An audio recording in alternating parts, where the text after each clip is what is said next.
From Fox 13, the most powerful name in local news, this is the Fox 13 News at Noon. Voicing your opinion today is going to make you hungry. Let's check in with Russell Rhodes. Annie, did you eat yet? We got a 1905 salad right here. Historic, a pillar, a rock of Tampa and Ybor City. That's how the Columbia restaurant is described.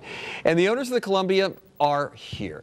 Some say their family put Tampa on the map with their Spanish-Cuban fare. They've fed the world-renowned athletes. They've fed mobsters, celebrities. Coming up next, we're talking about the Columbia and a new book about the Columbia. If you want to know anything about what you're seeing on Fox 13 today, go to myfoxtampabay.com. Wish you could smell it. It smells great in here. We'll be right back.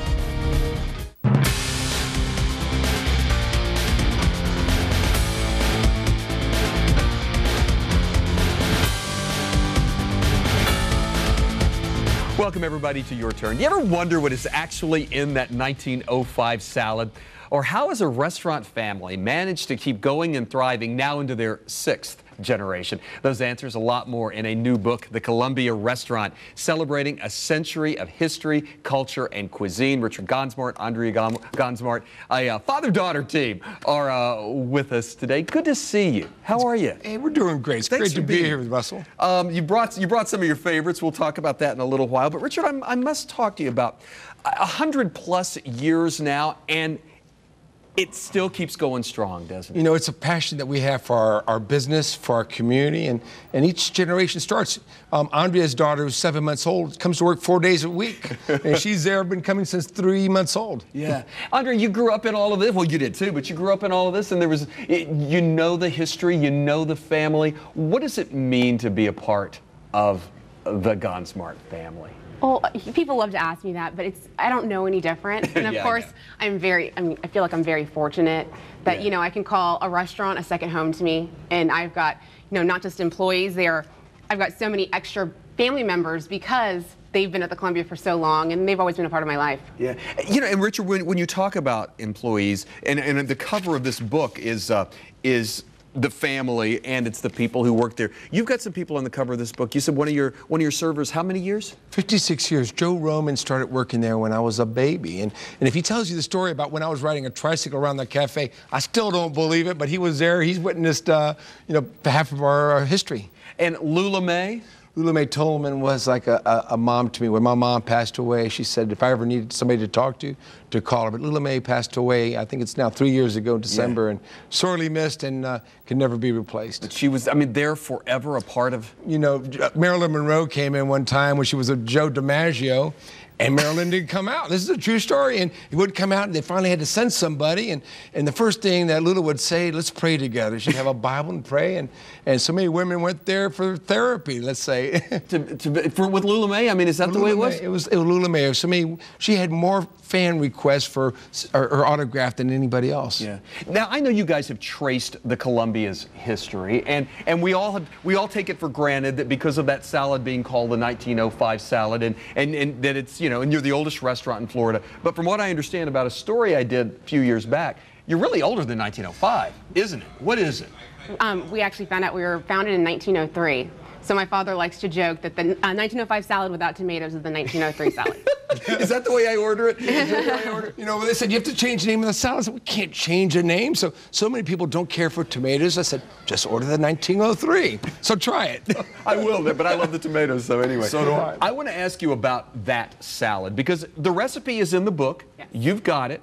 And I don't know, if you want to make it, but I can't imagine not having somebody come to your table and make it for you. And that's the way you guys do it at the restaurant. But the Worcestershire sauce, I didn't know about that till I read the recipe. That is a very important ingredient that's got to go in with the dressing, and also the lemon juice. Those are the two things that people forget about that really make our salad as great as it is.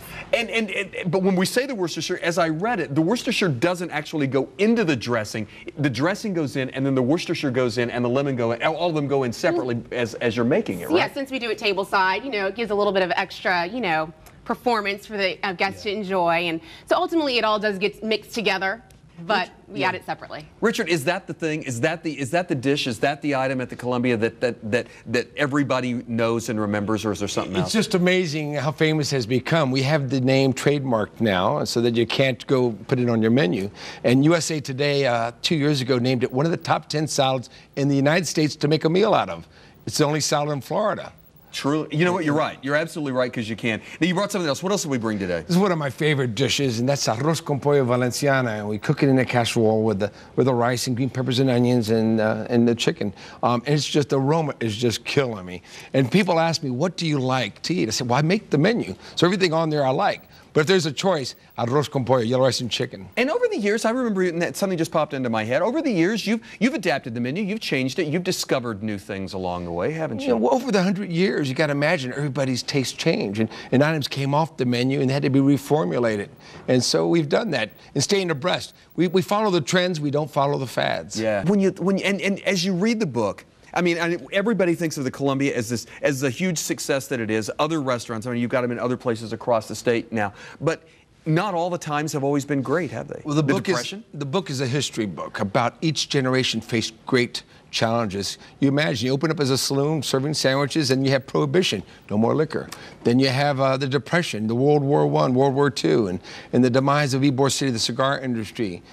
So the book is historical, and it tells about the challenges I faced in my life. Everybody thinks because you're 100+ years old, everything's been easy. Right. But it's not, and it's for my children and my grandchildren to understand. And you talk about, I think it was your grandfather, and it was started by your great-grandfather, but your grandfather, there was a point he was going to close the doors, right? Yeah, during the Depression, he had a day he sold $12. He tells his friend Gregorio Martinez, he said, another day like that, I'll have to shutter the doors. And his friend came back with his life savings of $500. My grandfather didn't take the money. He realized that families around depended on him for a livelihood and those that he assisted. And with a handshake of a local banker in '35 during the Depression, opened the city's first air-conditioned dining room, the Don Quixote, and the rest was history. The restaurant flourished. And I mean, even once those lean times were done in the Depression, I mean, you moved on, and like you said, it's flourished, and you've become what you are today, which is not just that Ybor City restaurant, but restaurants all over the state, right? Mm-hmm. Yes. What's important to us is to give back to the community, those in need, and especially during these times, we've made a point to assist. And every September we have the community harvest. We donate 5% back. We had the biggest donation this year. We gave $138,000 back to 90 organizations that needed help. So it makes us feel proud, and everybody in the company, that we can help. Well, and I think probably that is we're going to have to take a break here, but that's one of the secrets of the success, is that you've never forgotten where you came from. We realize we're very blessed. Yeah. Take a break. When we come back, I've got a story I want Richard to tell about his father. I can't tell it because I cry every time I tell it, but he's going to tell it. Stick around. We'll be right back.